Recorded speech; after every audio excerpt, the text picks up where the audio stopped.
اور نبی علیہ الصلوۃ والسلام کے ساتھ ان کے صحابہ اکرام، ان کو بھی تڑپایا گیا، ان کو بھی ستایا گیا، ان کو بھی طرح طرح کی تکالیف دی گئی، لیکن چونکہ وہ شاگرد نبی علیہ الصلوۃ والسلام کے تھے، جس طرح نبی علیہ الصلوۃ والسلام بذات خود ایک جبل استقامت تھے، اسی طرح صحابہ اکرام کو بھی صبر و استقامت کا انہوں نے سبق پڑھایا، اور صحابہ اکرام نے بھی دین اسلام کی خاطر تکلیفوں کو برداشت کیا، طرح طرح کی تکالیف صحابہ اکرام کو پہنچائی گئی۔ حضرت مصعب بن عمیر رضی اللہ تعالیٰ عنہ بڑی اونچی فیملی کے ساتھ ان کا تعلق تھا۔ اسلام قبول کرنے سے پہلے 200 درہم کا کپڑا پہنا کرتے تھے۔ جب اسلام قبول کیا اتنی زیادہ ان کے اوپر سختیاں ہوئی کہ ان کی اوپر والی چمڑی اتر گئی اور نیچے سے نئی چمڑی آ گئی، جس طرح سانپ اپنی چمڑی بدلتا ہے۔ حضرت مصعب بن عمیر رضی اللہ تعالیٰ عنہ طرح طرح کی تکالیفیں برداشت کرتے رہے۔ اسی طرح باقی صحابہ اکرام، حضرت عثمان رضی اللہ تعالیٰ عنہ کو کافی تکالیف پہنچائی گئی دین اسلام قبول کرنے پر۔ حضرت عمار بن یاسر رضی اللہ تعالیٰ عنہ جب اسلام قبول کیا تو ابو جہل ان کے اوپر عذاب بن کر نازل ہو گیا۔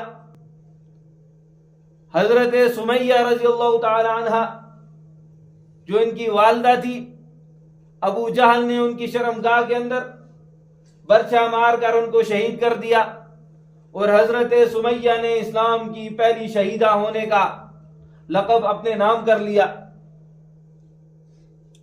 ان کے پورے خاندان کے اوپر ظلم و ستم ڈھائے گئے۔ حضرت عمار بن یاسر رضی اللہ تعالیٰ عنہ، ان کو کافروں نے اتنا ستایا کہ ان کی زبان سے کلمہ کفر کہلوا دیا۔ یہ دوڑتے ہوئے حضور کے پاس آئے، یا رسول اللہ مجھ سے تو کافروں نے کلمہ کفر کہلوا دیا ہے۔ اللہ کا قرآن اتر کر آ گیا، من کفر باللہ من بعد ایمانہ الا من نکرہ وقلبہ مطمئن بالایمان۔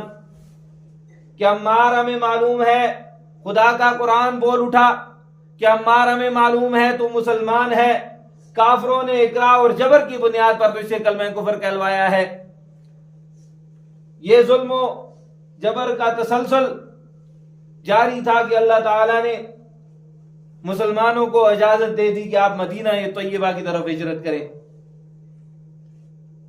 11 سنہ نبوت کے اندر 6 لوگ آئے تھے مدینہ سے جنہوں نے اسلام قبول کیا۔ سن 12 نبوی کے اندر ان کی تعداد 12 ہو گئی، اور سن 12 نبوی کے اندر نبی علیہ الصلوۃ والسلام نے حضرت مصعب بن عمیر رضی اللہ تعالیٰ عنہ کو بھیجا۔ جیسا کہ میں نے پہلے تذکرہ کیا، بڑی قربانی حضرت مصعب بن عمیر رضی اللہ تعالیٰ عنہ نے دین اسلام کی خاطر دی۔ یہ اسلام کے پہلے مدرس اور پہلے مقری تھے، جن کو نبی علیہ الصلوۃ والسلام نے مدینہ المنورہ بھیجا تھا تاکہ مدینہ المنورہ کے اندر دین اسلام کی پرچار کر سکیں۔